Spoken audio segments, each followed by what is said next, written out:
I'm the Vampire Pippi, and I know stuff.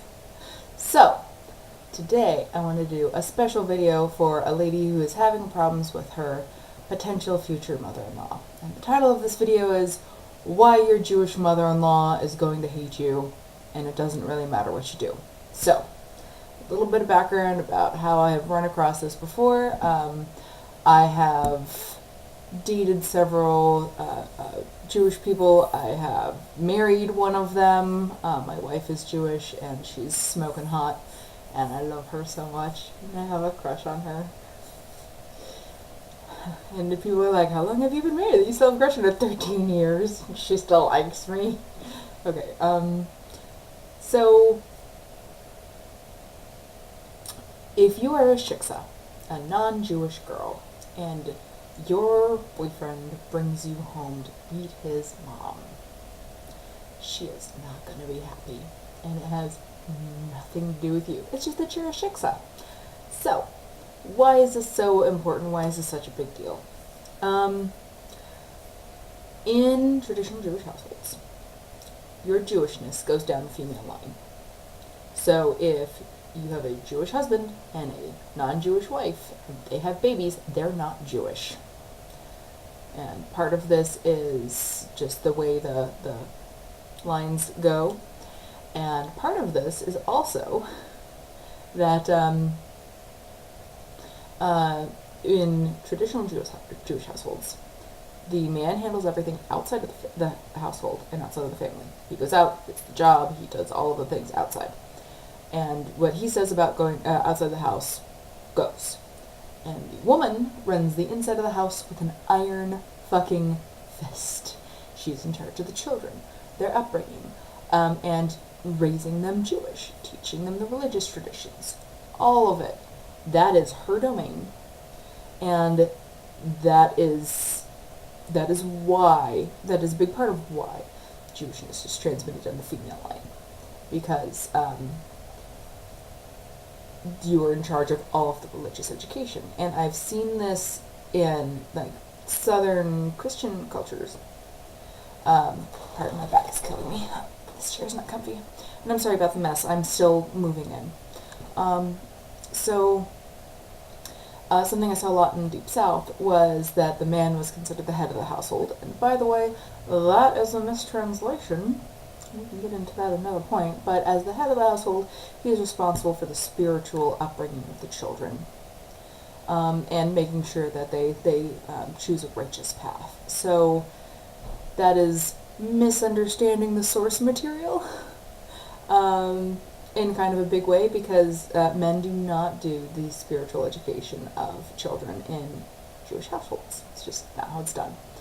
So even and being Jewish, especially in this day and age in Western culture, is a lot more than a religion. It is also an identity. So you can have people who identify as Jew-ish. They haven't gone to temple in like 8 years, and they eat a lot of bacon, and like they haven't celebrated a high holy day in who knows how long, but they're Jewish. So you can have somebody who is not religious at all still get really, really upset that her grandchildren aren't going to be Jewish because of the cultural aspects, not necessarily the religious aspects. So let's go into that a little bit. It's been a rough couple hundred years worldwide to be Jewish. It's not been great. It's been, it's just been, the Holocaust was one of many shitty things that happened. And if you go even further back, you've got like the expulsion from Spain, the Sephardim, and the Russian pogroms. Like, it's been rough. So part of how these communities have survived is by getting extremely insular and extremely tight-knit, because even if you weren't super religious, having that identity was important for survival. And this is not something that you can just sort of skim over when it comes to how deeply it impacts intergenerational everything. So, I'm going to give an example. I have a friend who has an extremely dysfunctional family, right up there with mine, and she is really, really into genealogy. And she happens to be in possession of almost all of the family, like journals and letters and everything, and she's gone through them. And she's been able to trace how the family went from non-abusive and healthy to extremely abusive. And she went and traced it all the way back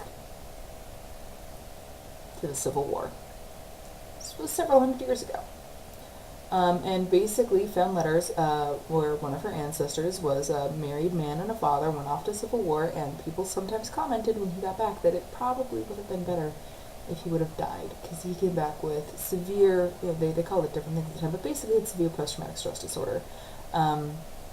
And it completely changed who he was as a person and as a father. He became physically abusive. And that has literally impacted her family for 7, 8 generations. And literally before then, there was absolutely no record of child abuse. And after that, there is copious record of abuse. So that is one person who had severe damage and passed it down to their kids. Now,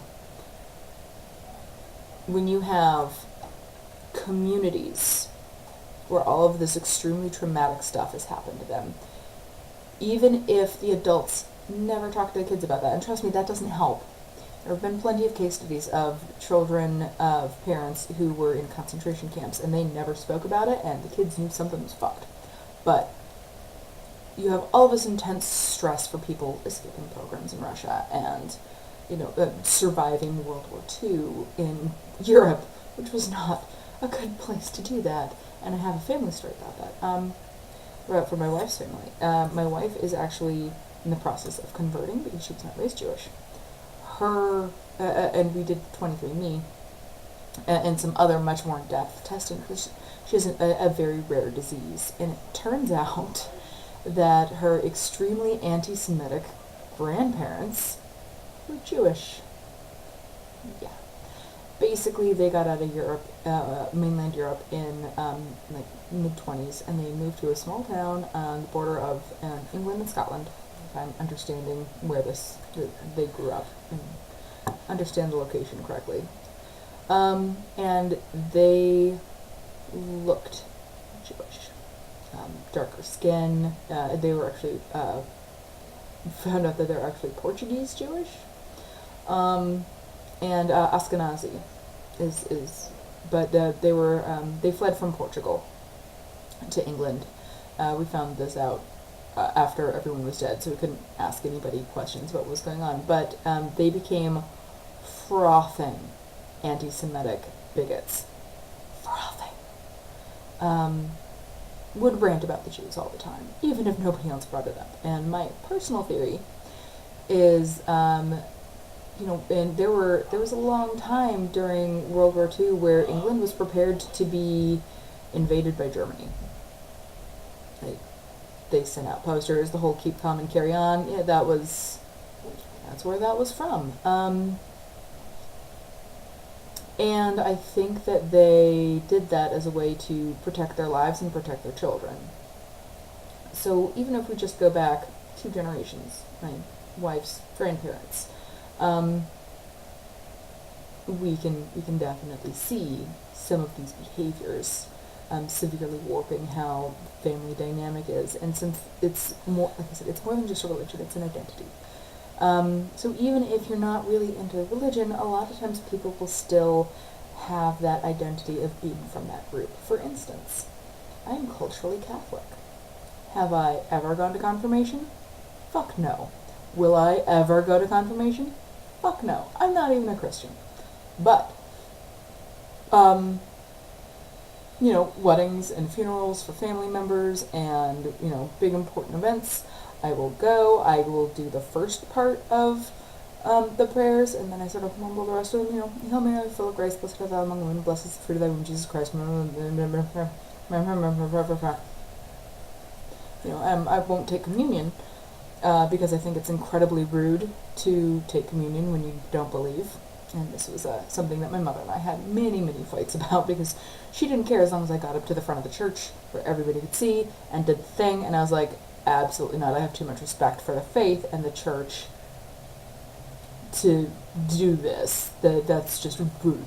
So, but that doesn't mean that in some incredibly important ways that I don't identify with, working class Irish Catholic background. Like St. Patrick's Day just passed, and I do not get hammered and drink green beer on St. Patrick's Day. I was fasting this year for Lent. I know. But I cook Kilkenny and like actual Irish food and Irish soda bread, and of course I also do corned beef. But corned beef is what the Irish people ate when they came over. It's not something that people in Ireland are really into. So it's part of my identity being Irish Catholic of origin, even though I'm absolutely not Catholic at all in any way. I love the new Pope, though. I have strong opinions about the Pope. Darth Pope was not someone I was extremely pleased with. But, and this is from someone who, like, my dad didn't care about being Catholic. Like, he went to many, many years of Catholic school. But my mom wanted to go to the Anglican church because she thought it was classier. Because my mother is all about status, even though she has and deserves none. But it's still an important part of my identity, and it's a much less of a big deal for me than it is for any of the Jewish people I've spoken to, especially if you have immigrants in the last 3 generations. Because they had to fight so much harder. I mean, a big part of why the Irish identity still like persists as a really strong thing, and a lot of the other cultural identities from immigrant groups kind of go away after third generations, is because there was so much racism and prejudice against the Irish in 18th and 19th century America. The whole no Irish need apply thing. There wasn't nearly as much of that with a lot of the other groups, and I think that made people cling to their ethnic identity a lot harder. And even in the 60s, like, there were plenty of no Jews need apply for a variety of jobs. You had to be waspy. And, being a pale Caucasian white person, I could probably have faked it, but my wife has the nose and the darker skin, and she couldn't have. I think, honestly, if we're talking about trying to get a decent job in the 60s, the fact that I have breasts and a vagina and a wife who also has breasts would probably have been more of a stopping point for me than being not a wasp. But, anyway, this is something that people care deeply about, otherwise St. Patrick's Day wouldn't be such a big fucking deal. And the worse that your cultural group has had it, the more you're gonna cling. So you can believe that Syrian refugees who come over, they're going to cling to their cultural identity hard, and that is natural and normal and good. The Jewish community has had it super shitty for a long time, and so even if, like I said, bacon-eating, yoga-doing, Jewish hippie mom is gonna have a problem with a shiksa. And I will tell you right now, having seen this play out many, many, many times, here are a couple of things that do not matter. 1, what kind of person you are. You could have won the Nobel Peace Prize, and it would not matter. It doesn't matter if you're a supermodel. It doesn't matter. It doesn't matter how much money you make, how successful you are. Maybe for some people it might help if you're a doctor. A little. Just a little. But since you're not part of the ethnic group, and the traditions are all taught by the women, and the membership in the ethnic group is matrilineal, you're facing, when you have this cultural identity, and your son brings home a woman who is outside of that cultural identity, is your grandchildren will not understand you. They are going to be outsiders. They're going to be other. It's us versus them, and your grandchildren, who should be us, is going to be them. And that is really, really upsetting for some, and it may not even be conscious. It may be completely something that's being run on the back end of somebody's mind and emotion. But having to face that loss of culture and cultural identity, even if you don't put it in those terms, even if you don't put it in those words, the mother-in-law will hate you. You could seriously be a supermodel who runs a charity for kittens and orphans and also be a millionaire, and you're not going to be good enough. That's just how that's going to go. So if you're running across this, here's a couple of things that you need to know. One, it's nothing personal. Absolutely nothing personal, because she'd actually have to get to know you to hate you on a personal level, and that's probably not going to happen. Two, if your boyfriend does not stick up for you, even if he's perfect in every other way, you may need to just pull up your stakes, cut your ties, and run. Because this can very easily turn into a toxic mommy versus wife situation. And the only person who can pull the pin on that is him. And if he's constantly in the middle and refuses to put his foot down with his mom, then he is still in little boy mode to make mommy happy instead of in man mode. I'm looking out for my wife and my kids and myself and going forth into the world boldly as a man. Don't tie your hopes and dreams to a male person, regardless of chronology, who is still a little boy. That is the recipe for heartbreak. It's not going to work out well for you. So if he's not willing to stand up for you, if he's not willing to turn to his mom and say, you know what, she's my choice, I choose her, and if you're not nice to her, you're never going to meet your grandchildren, and I'm not going to talk to you anymore. If he's not willing to choose you boldly and firmly, you are signing up for a world of hurt and disappointment and years of struggle. He might be worth it. But there's a lot of dudes out there. Some of them don't have this baggage. Some of them are equally cool. Just saying. So if he's willing to stand up for you, you can make this work. If he still has the umbilical cord really tightly woven, and we'll talk more about issues with that later, then it's going to be a problem. And if he's not supporting you, if he's not on team relationship versus team mommy, or if he tries to play both teams against each other, it may not be worth it. Because if you're signing up to be with that guy, and this is just part of his life and part of your future, and if he's not willing to stand up for you, it's going to be hard. It's going to be really hard, and it is easier to dump a mama's boy than it is to divorce a mama's boy. So, I hope that's helpful. I hope that somebody gets something out of this, that if your Jewish mother-in-law hates you and she's literally met you for 5 minutes and is constantly accusing you of being a gold digger, she's just with you for your money. She doesn't really love you. How the hell would this woman know? She's met you for 15 minutes and gave you bitch face the whole time. It's not you. And honestly, because of the whole way the cultural thing works out, emotional enmeshment between mothers and their sons, just like in traditional Italian cultures, is encouraged more, and the really, really fucked up version is called out a lot less. So, I mean, it could be that she was just going to hate anyone who takes her precious baby boy away from her. But even if she'd be cool with a nice Jewish girl, she may fucking hate your guts. There's nothing you can do about it. So, don't let it make you sad. Don't take it personal. Don't let it crush your self-esteem.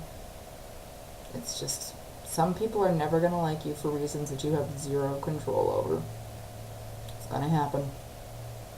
Nothing you can do about it. There are people who are going to hate you because of the color of your hair. There's people who are going to hate you for the color of your skin. There's people who are going to hate you because of how many chromosomes you have. And there's people who are going to hate you for every single reason under the frickin' sun. You can't let it get to you. It's not about you, it's about them. And that's pretty much the point. Alright. Hope this was helpful. Hope you have a great day. Don't let the bastards grind you down. Non Corbon Milligati. And I'll see you next time.